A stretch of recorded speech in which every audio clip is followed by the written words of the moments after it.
Everybody, Doug Parsley here with my nowhere near daily check-in with the COVID.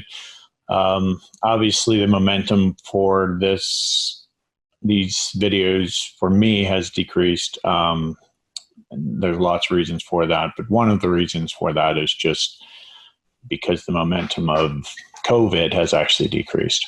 I made a video about that earlier, alluding to how the headlines have become political and how the various opinions on what we should do from here have become very partisan and very political. And while I have no expertise in epidemiology and virology, I feel I have more expertise to offer in analyzing that data than I do politics. So I won't get into anything political. However, at the behest of one of my good high school friends, who has parents in the risk range and grandparents in the higher risk categories of this, as do I. I'm making this video specifically about the higher risk category, and for simplicity's sakes, I'm just going to make it around 65 years old and older, and we'll talk about the difference with what they call comorbidities, meaning that you have other medical issues weighing into what we're all really concerned about, right, is the fatalities. So although some people might be scared of just what it would be like to be sick, I think the real concern and the real reason that we're even having discussions about what we should do next is because we're trying to prevent deaths and not illness. So the illness would be morbidity and the death would be mortality. So I want to talk a little bit about that. So I'll get to some data here in a second. I'll do a screen share and do the data like I usually do. But let me philosophize first about the reopenings, if that's what you want to call it. The lifting of restrictions, I think, is more accurate. It seems to be that there's sort of two camps on this, maybe three camps, but there's one camp that's like, hey, this whole thing was ridiculous. We totally overreacted and this is stupid and we just need to open everything back up. I don't think there's a whole lot of people who believe that. But there's a minority that hold that belief. There's another group that says, hey, this thing's way too dangerous. We don't know enough. We just need to hunker down and stay indoors until something really big happens, like a vaccine gets developed or a treatment gets developed or the virus magically disappears or something like that. Again, I don't think that's most people. I think where most people are is like, somewhere in between those two. We obviously, what we're doing is not sustainable. We obviously have to have a working economy if people are going to have resources to survive. That's, we used to be hunter-gatherers. We still sort of are, but now hunting and gathering is going to work and going to the grocery store. But, we have to feed people.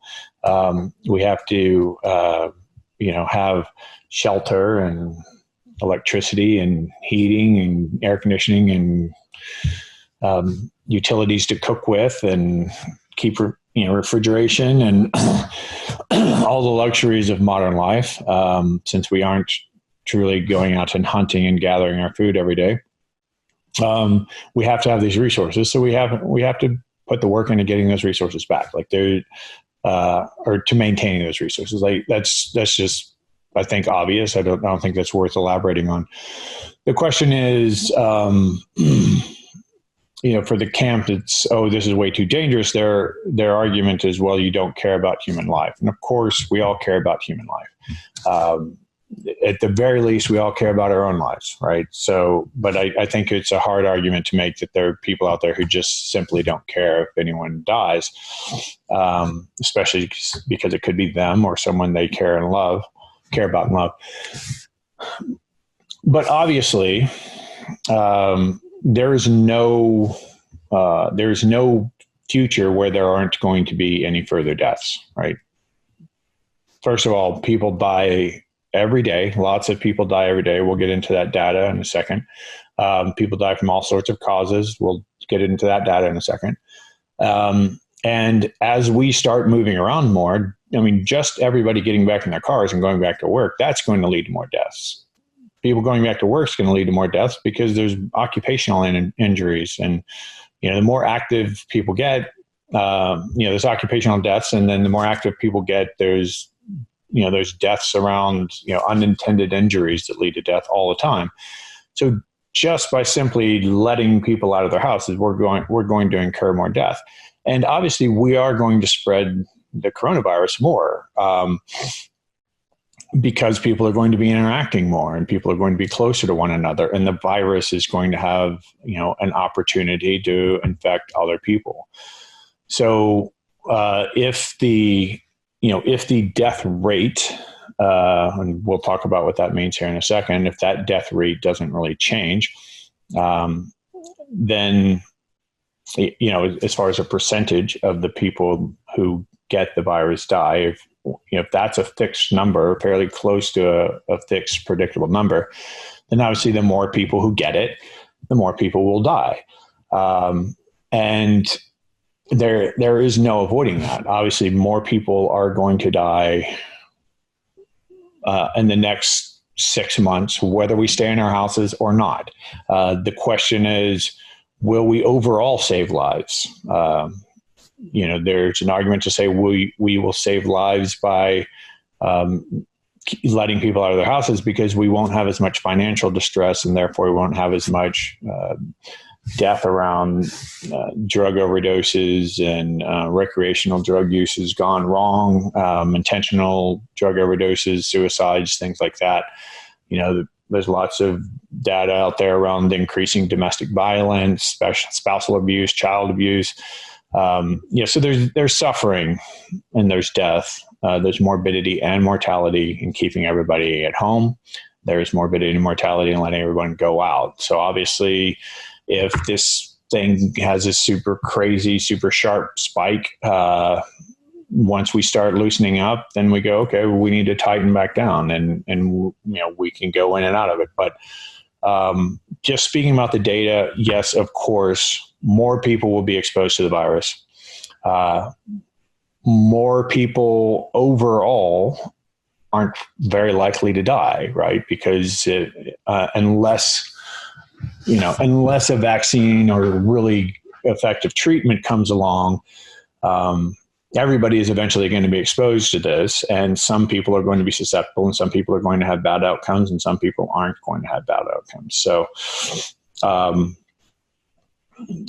I think I've beat that to death. There's really nothing to say other than, yes, it's going to take some courage. There is going to be some risk, but we can mitigate that risk, and we can do it in a smart way, by arguably protecting those that are susceptible, and going towards what they're referring to as herd immunity. And herd immunity simply means the more people who have already had it or had a vaccine to it, if we get herd immunity that way, the more people who are no longer susceptible to being infected and infecting others, the lower the chance of this thing spreading, which changes what's called the R naught. How many people will it spread to?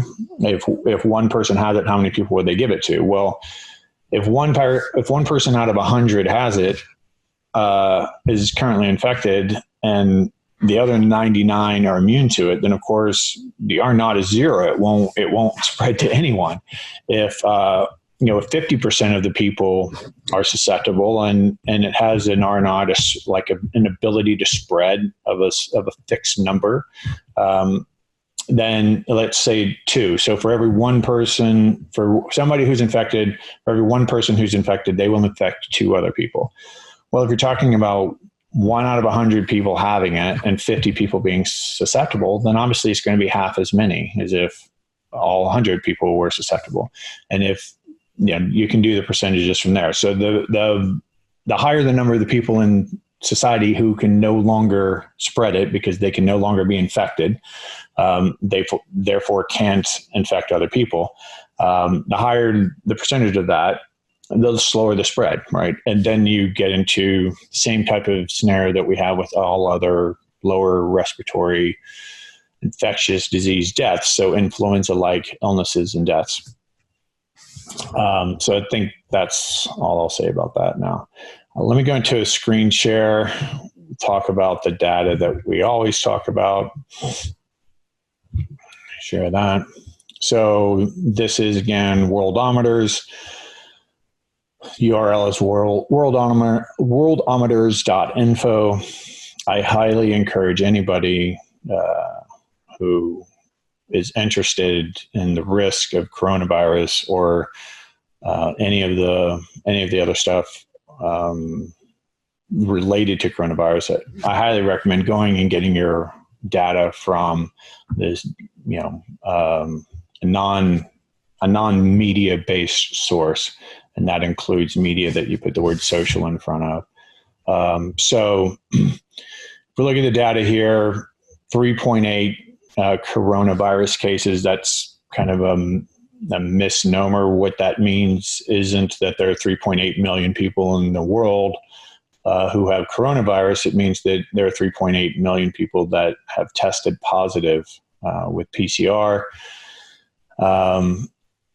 264,000 people have died. As we'll talk about more, there's some ambiguity as to what's being considered a coronavirus death. But to keep things simple, it varies from country to country how they're counting the deaths. But if we just trust the data and say, well, half the countries will underreport and half the countries will overreport, so on balance it should be about accurate. Let's leave it at that. 1.3 roughly have recovered, meaning that they've been known to have the virus. They didn't die, and now they're known to not have it, which is different than these numbers down here. So the active number of cases, this is all of the cases who are currently infected and all of the cases who have essentially been either died or have known to be recovered. Again, we don't capture all of that, right? Because, but if you look at that and you round one of these up and one of them down, so you call that 2.2 and that one call this one 2.2, call this one 1.6, and you have, or whatever, however you want to do it, 2.3 and 1.5, whatever. And that basically gives you 3.8, which is this number up here, which is all of the active cases and all of the closed cases. Okay.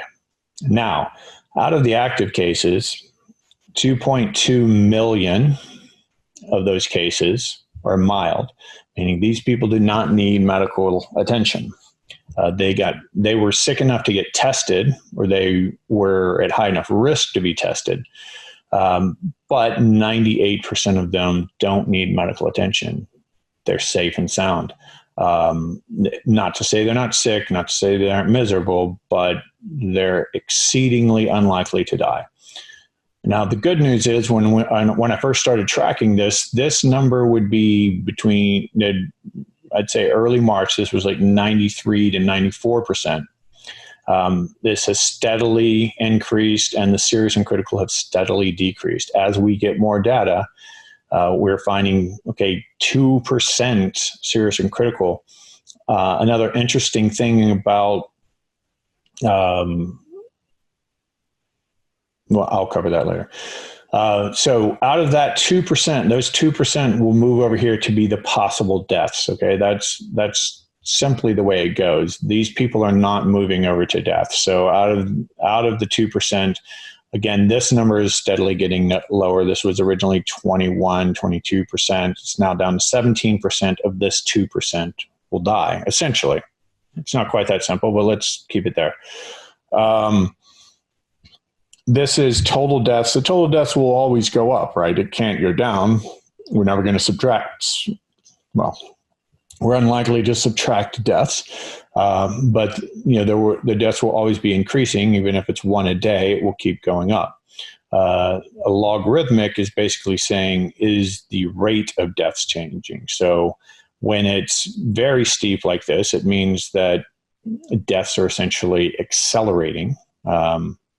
And when it becomes completely horizontal, deaths are increasing, but at a consistent rate. So, this might be you're going from 2 deaths a day to 4 deaths a day to 8 deaths a day, right? Like that.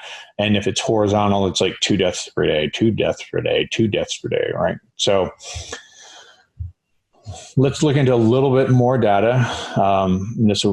I kind of need to lay this framework before I talk about the next bits. If you look at the world data,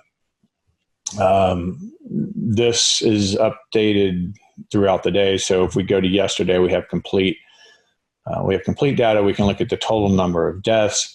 We can look at of new deaths. We can look at the total number of deaths in a country. We can look at the total number of cases in the country, total number of new cases. America is by far, if we look at the total number of tests, we are by far testing more than a total number more than anyone else. You can also do tests per population, and we're not at the top of that one because one of the things, these super small countries that have tens of thousands of people throw that number off and make it not super useful. But if you some of this data you have to kind of dig for, but some data that I find encouraging. For some reason, Tuesdays are always the highest. In my log I've been tracking, it's always a Tuesday where we get the highest number. It probably has something to do with weekend data catching up. But we have been adding 25,000 to 30,000 cases per day since like late March. I want to say March 30th, 31st was kind of our first day of 25,000 new cases. Back then, our testing capacity was about 100,000. We were running about 100,000 tests per day. Now we're running 350,000 tests per day. And you can find this data sort of by just fishing around. So if you look at today, right now, total number of tests, 7.5 million. Look at, that didn't work out. Somehow we had more tests yesterday than we have today.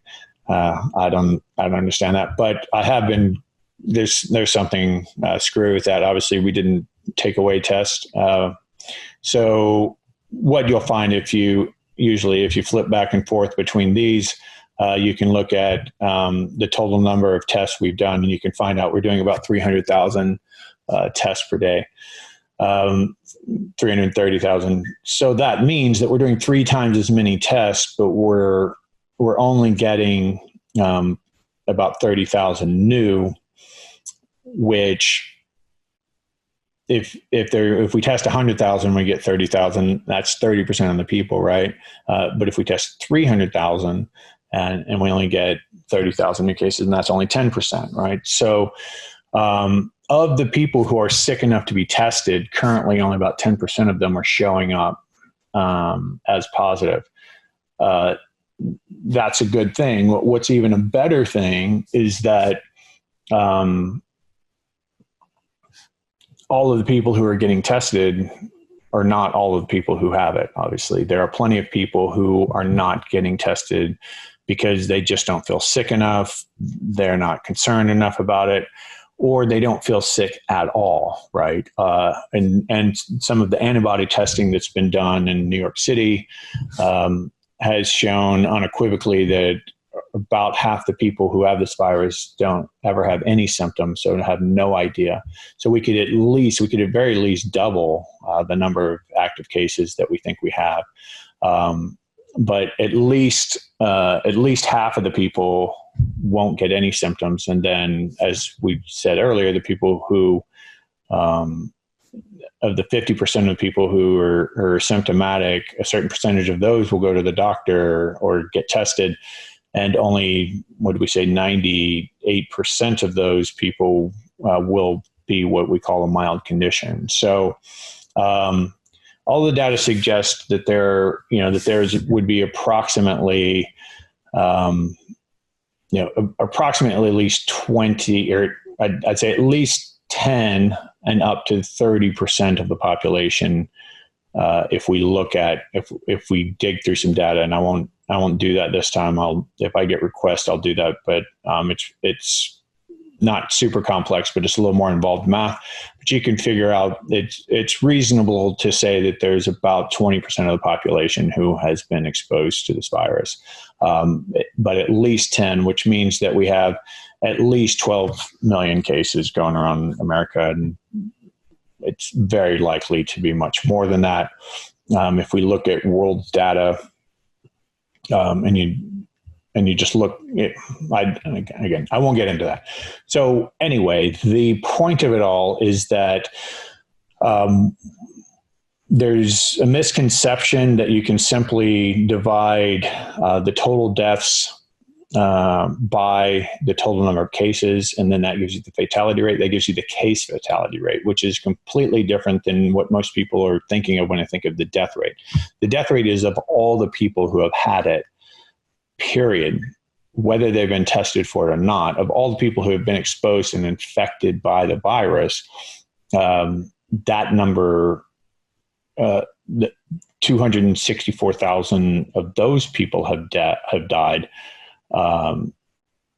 But this total number is not the total number of people who have been exposed, right? This is the total number of people who have been tested. So if we say that it's, 10 times more people have it than have ever been tested, which is probably the minimum that we would say, then of course the death rate drops by a factor of 10. So instead of having a 6% case fatality rate, you would have an infection fatality rate of 0.6, which would still be twice as high as a really bad flu. But if it's 20 times, obviously it decreases again. If it's 30 times, it decreases again. So we don't truly know what the infection fatality rate is, but it's almost certainly well below 1%, or below 1%, I'll say that. So 1% might not sound like a great number, but let's look at some other data and see if I can't bring some comfort. And some of this is, I'm going to say, just because I'm going to say some things that aren't empathic. Well, we'll say it that way. I'm going to say some things that are things that you won't hear on the media, because they're sensitive things to say, and they can come off as being callous. I can assure you there's nothing callous about my intent here. Exactly the opposite. I'm trying to bring some confidence, stability, and calmness to the situation. So if we look at this is CDC information. As I said, I highly recommend you just go get the data, get it from multiple sources, and you'll average out good and bad data.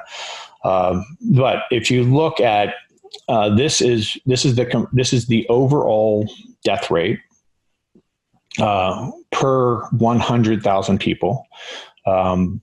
Quickly, if we go back to this data, we do have a death rate per million going in here. Currently, the U.S. has a 218, so 218 people out of a million would die of coronavirus. So the point of this screenshot here is that 85-year-olds and older obviously have a much higher death rate. So I guess that would be 20,000 per 100,000, right? So that's a lot. If you go 75 to 84. And the reason, of course, is that people don't live much longer than 85. I mean, and this is over the years. Obviously, life expectancy is getting better. So maybe we're at like 17,000 per 100,000 here. So these are going down in general, like the lower death rates as we get older. But of course, everybody's going to die eventually, and so this will eventually capture everybody because it's 85 and older. And then 75 to 84, we've got a pretty good decrease in that as life gets better for people. But the point is that if you take out the exception of the really young dying, which is that's improved a lot over the 70, 75 years we're looking at here, 65 years we're looking at here. 65 to 74 years old,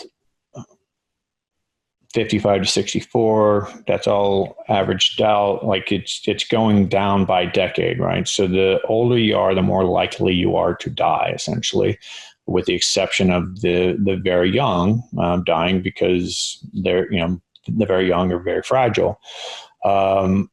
And then it kind of steps down. The Ys 1 to 4 higher than this, again, probably just more likely to have, less awareness and have really bad accidents and things like that. More likely to ingest poison and do other things like that than the older kids are. And this is just male and female. The overall point of this is that the older you are, the more likely you are to die of anything. This is all-cause mortality. This is not just flu or influenza-like illness or anything like that. This is every cause. So if we can stratify that a little bit and just look at this a different way, what are all those causes? So if you look, as I said, unintentional injuries, it's really common when you're young, and then it's really common when you're an adolescent and you're doing really dumb things. And it's kind of common still, probably young men are making up a big component of that. And then it gets less and less common.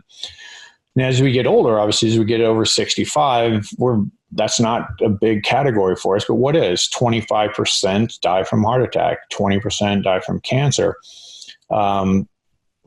This is what the CLRD is, chronic lower respiratory disease. So that would be things like COPD, chronic smokers who have damaged and have pulmonary fibrosis and crap in their lungs, and then strokes. And then if you look over 85, it's kind of the same thing, although Alzheimer's gets up in there now, and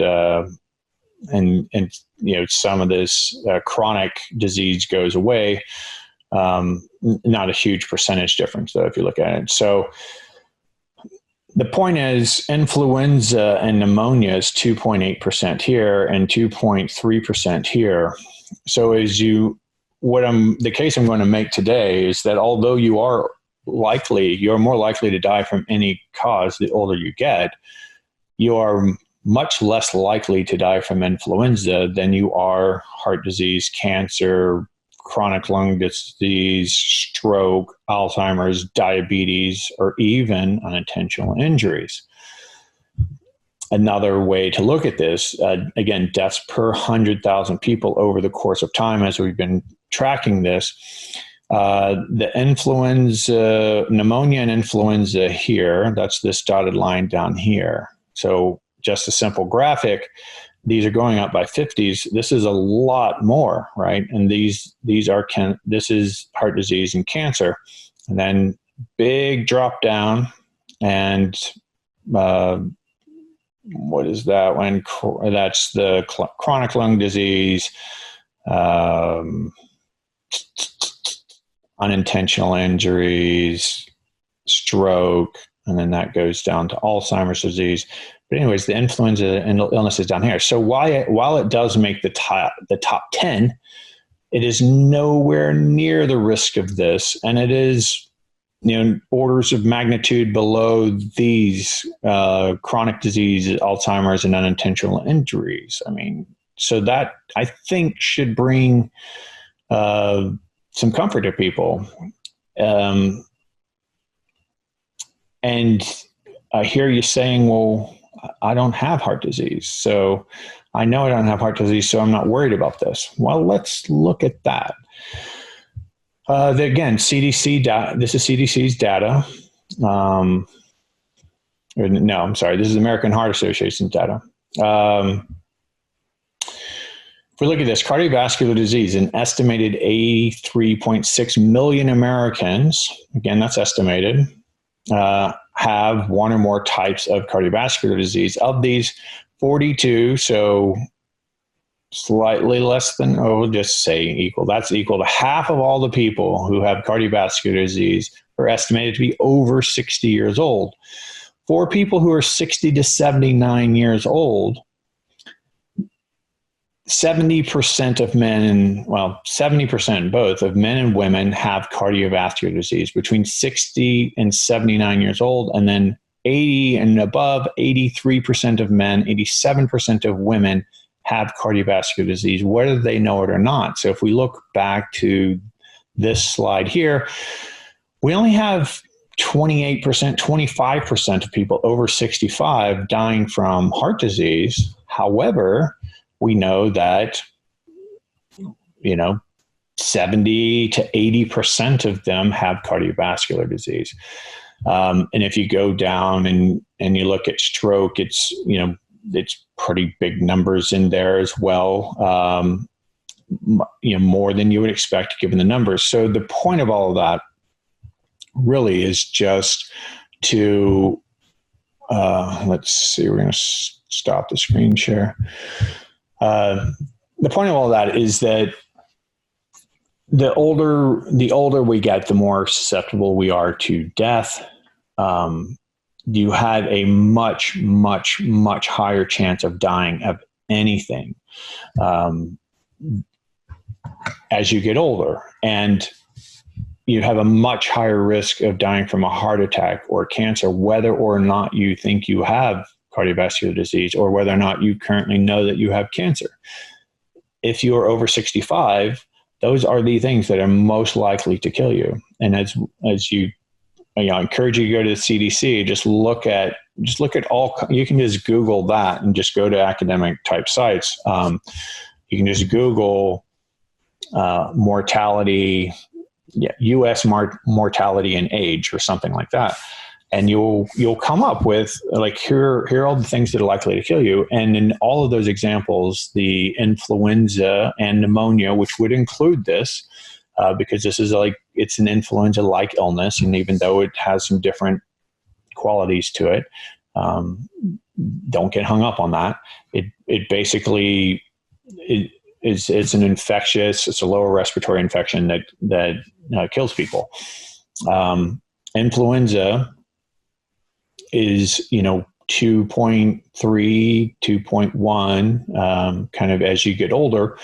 And this would fall into that category. So even if we double that and call it 5%, it's still nowhere close to all the other causes that could kill you. So even though you might be adding a small risk there, and I'm not saying that we should be flippant about that, we should do what we can to mitigate that. My point is, you're much more likely to die from all sorts of other things that you aren't getting out of bed and worrying about every day. So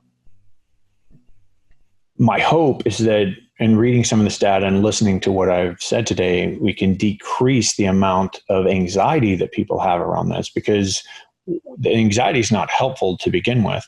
But secondly, this way we report risk that creates emotions. And I think that the media and social media are doing a really poor job of communicating the risk. If you look at all of the people who have died since the beginning of the year, 99% of them or more have died from something other than coronavirus. So that means that although 1% death rate, if you're in a bad category, if you're kind of older and more susceptible, 1% death rate isn't super comforting, right? But if you flip that and say, well, I have a 99% chance of dying of something else. And if you don't get out of bed every day worried about dying in a car crash or dying from a fall or dying from a heart attack or dying from a stroke or dying from cancer, if you don't wake up every day worrying about that, you shouldn't wake up every day worrying about this. We think that this is the unknown. This is the boogeyman. It can infect anybody. It could come at any time. I don't know. But I don't think I have risk for these other things. Like, I'm not an alcoholic. I don't use drugs. I didn't smoke. I don't have cardiovascular disease. I don't have cancer. The point is, if you look at the data, you're much more likely to die from all those things, whether you think it applies to you or not. And not just a little bit more likely, like lots and lots and lots more likely. So the reasonable way ahead is to protect the people that are more susceptible, and that includes the comorbidities. The comorbidities that seem to matter the most about this, cardiovascular disease, as always. Essentially, all death is ultimately cardiovascular death, right? Because until your heart stops beating, you aren't dead. But cardiovascular disease, of course, is a big one. If you have chronic lower respiratory illness, if you're a former smoker, or if you've damaged your lungs with chemicals, or if you just unfortunately had some fibrotic disease that led to your lungs being less pliable and less capable, of course, lung disease is more likely to kill you. Obese and diabetics, these seem to be the major categories. However, the single best predictor is, of course, age. The older you are, the more likely it is to be fatal. But my point is, it's really not, even if it's twice as much as we currently think it is, that would still only be kind of twice the flu. And evidence has shown, when we look back at all pandemics, all the really bad flu seasons, every time anything comes out, the predictions are always much more dire. These people are hired to be to mitigate risk and to be very risk averse.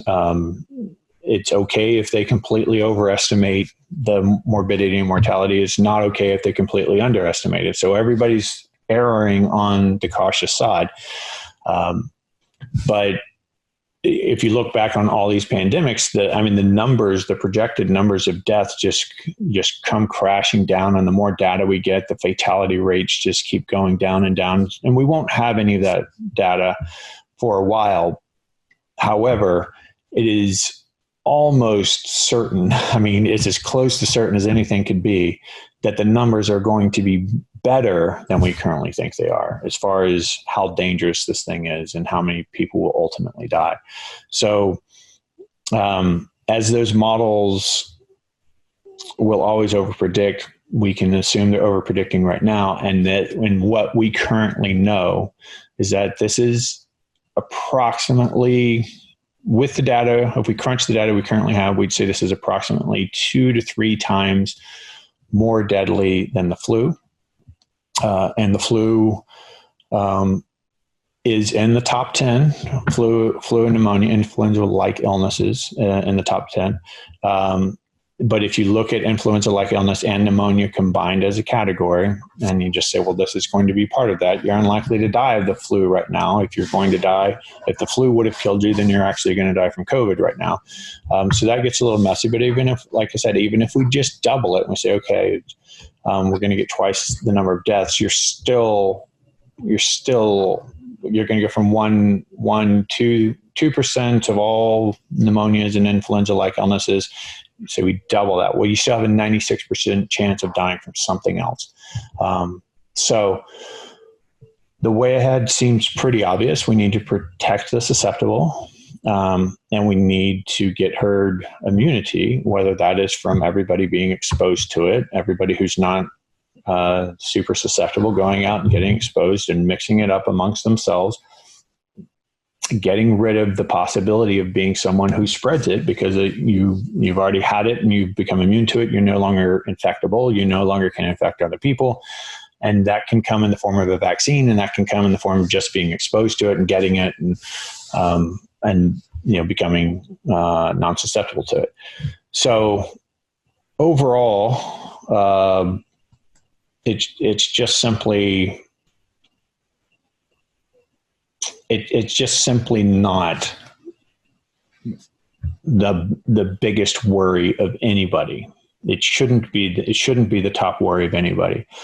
And my suspicion, and listening to people and listening to some of the media, my suspicion is that it's probably the most worrisome thing to most people, a lot of people at least. And there's no justifiable science for it to be the most worrisome thing for anybody, for any age group. It's just not the most worrisome thing.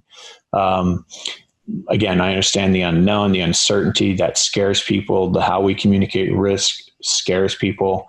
One of the best examples is the cruise ship, the Grand Princess. That was sort of a controlled experiment. You had people for multiple weeks inside of a closed container with recirculating air. Everybody on that ship had to have been exposed to it.